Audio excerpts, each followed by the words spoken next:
morning guys. So meron tayong ibabahagi rito, review na lang to. Kasi na-vlog na to dati, na-vlog na ito dati. So i-review lang natin. So ito'y isang ano pala, barak sa taas. Yung hindi naman siya yung pinakakampo nila, barracks lang, pero may ginawa silang layout dito. So dito guys, ito ay isang daanan. So malapit to sa tinitirahan ko. So dito pa lang yung paggawa ng bali daanan dito, natanggal yung mga boulders, yung mga directional sign lang. Yan guys, oh, galing yan sa ilalim guys. So makikita natin talagang man-made siya.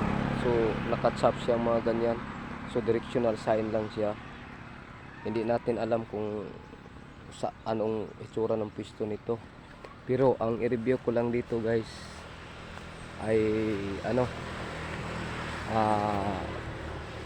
may history ito na ano, yung lumang punong kahoy na mangga.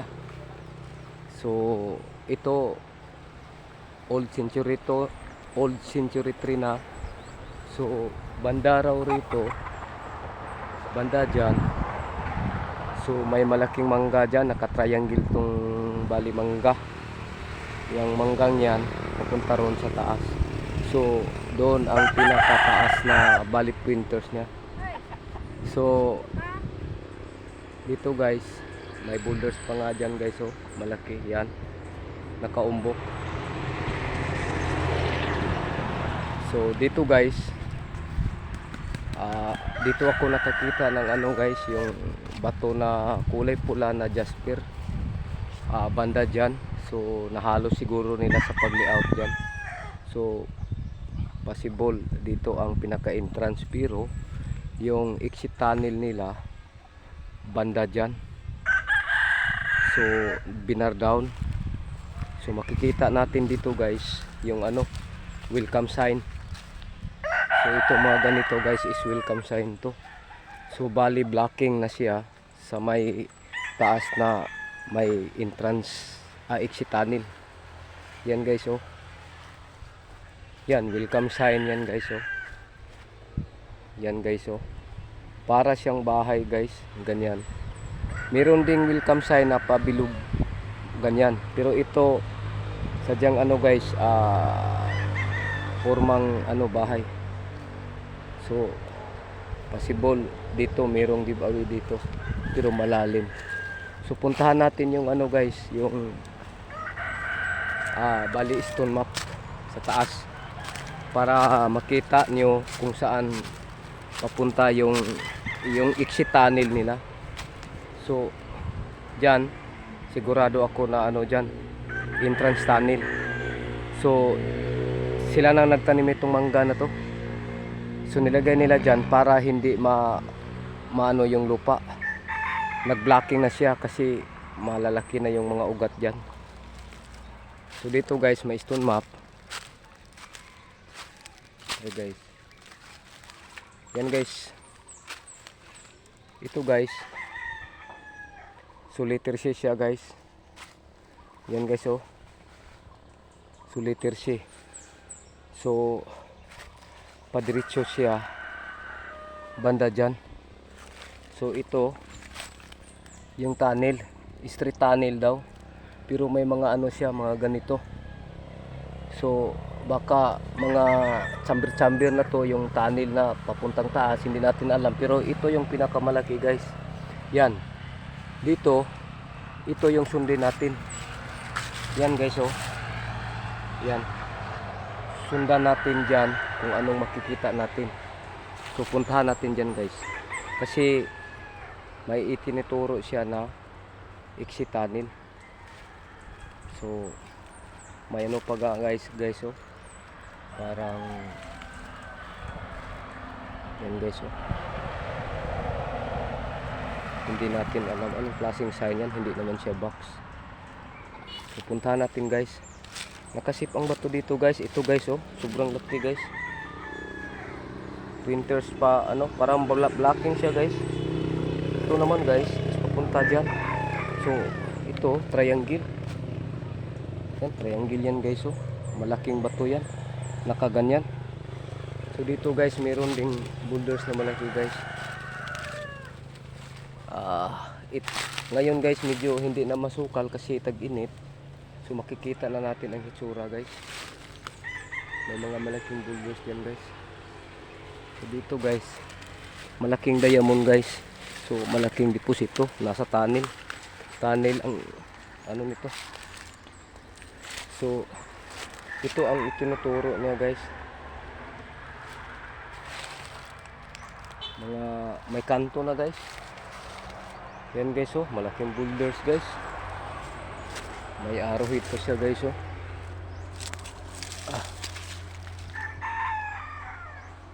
Yan. Sobrang daming mga ano dito guys. Yung tawag dito boulders. So binardaw nila yung pinaka-tunnel nila guys. Kasi nung una daw guys, yung ano rito, yung matanda nagsabi na pumunta daw dito yung hapon, biglang mawala. So marami sila kasi nasa ano sila, tuktok ng bundok banda roon. So pumunta daw dito. So dito ang suspect ko na bali exit tunnel nila, binar down. Nandyan yung welcome sign. So nag-blocking siya. So sigurado na dito talaga kasi ano daw to, dati sapa to, medyo malalim. So yung tubig papunta diyan sa may ano, pag umulan lang may tubig papunta sa may taniman ng palay. So kakaiba dito guys, malalaking boulders guys. So bar down talaga siya, oh. Yan, oh. Bar down. So punta pa tayo sa taas guys. So dito talaga ang ano guys, yan pa guys, oh. Boulders na malaki. Naka ano, oh. Parang simento siya guys. Tingnan yung ano natin guys. Yung texture niya guys, simento talaga guys. Parang simento siya guys, oh. Oh. Yung anong klase na ano nilagay nila. Gumagamit siguro sila ng simento dito. Kasi medyo maputi siya guys. Meron namang hindi sila gumagamit, yung tinunaw lang nila ang bato. Ito parang simento talaga. Yan guys, oh.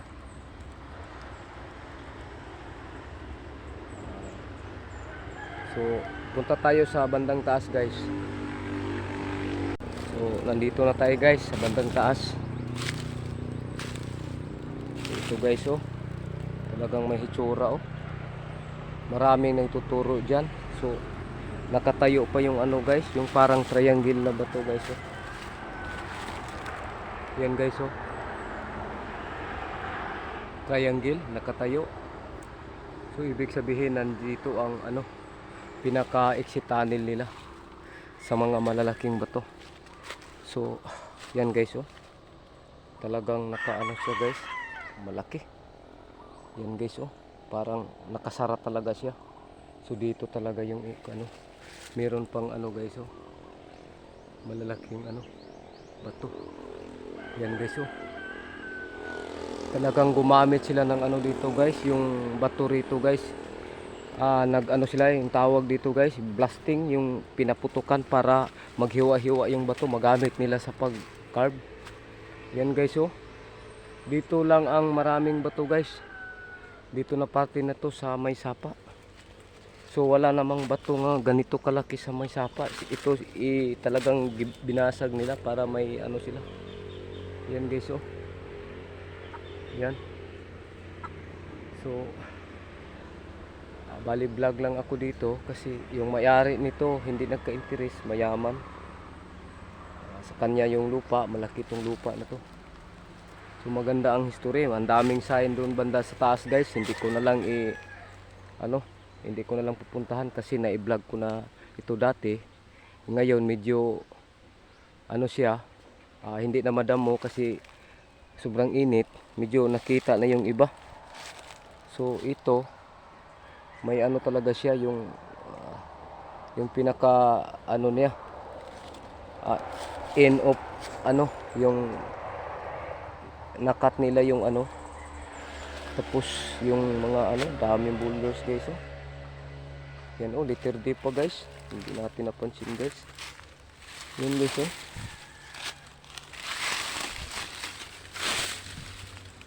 Yan, letter D yan guys oh.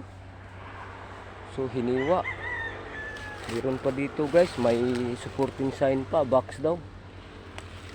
Yan guys oh. Talagang box guys oh. Kudrado. So mahabang kahon guys. Yan oh.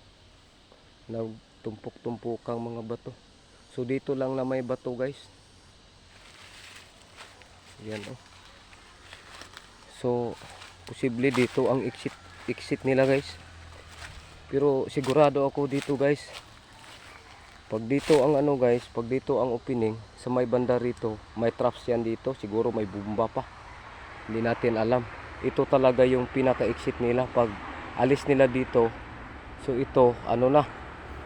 So na-close nila. Pero ang ilalim nito is awang. So malaking awang to. Kasi sinabi sa store map, street tunnel. Yan guys oh. Street tunnel. So baka nandito yung ano guys, yung pinaka entrance niya guys, sa may ano, sa may puno. Yang puno na yan, old na yan guys. Yung mga ano guys nila, yung mga ugat, ang layo na nang narating guys oh. Yan, dumating na nakarating na yan yung ugat, sobrang layo. So nandito lang yung mangga. So makatulong itong mangga sa ano, pag erosion. So balik pinipigilan niya. So guys oh, sobrang laki guys oh. Yan guys oh. May ano pa dito guys oh. Yung ano niya guys, yung bali ugat niya guys. Binaluktot guys yung ugat. So guys oh. Yan guys oh. Merong nagpunta dito na treasure hunter, hanggang tingin lang. Tinitingnan niya yung ano, yung itong mangga. Yan guys oh. So tunnel talaga ang ibig sabihin niya. So yan guys oh. Parang ano siya guys, yung tawag doon. Yung tuhod ng tao. Kung titingnan mo yung itong old century tree, para siyang ano, tawag dito, paa ng manok. Yan guys oh. Parang paa ng manok. Yan. Old century tree. Bali ano na yan guys. Kung yayakapin natin yan, 3 tao. Yan. So maganda siya guys. So nawala na kasi yung ano dito, yung mga ibang bato sa ibabaw, nawala na. Pero ang pinaka bench marker talaga guys, so yung stone map na yun, doon magkumpas talaga yan. Pero pag ano dito pwede naman sa may old tree, pero mas maganda yung sa stone map na yun kasi nandun nakadetalye ang lahat ng ano niya dito, yung bali ano niya sa tunnel, kung saan papunta, ganyan. So meron pang malaking mga ano dito guys. So hanggang dito lang po guys.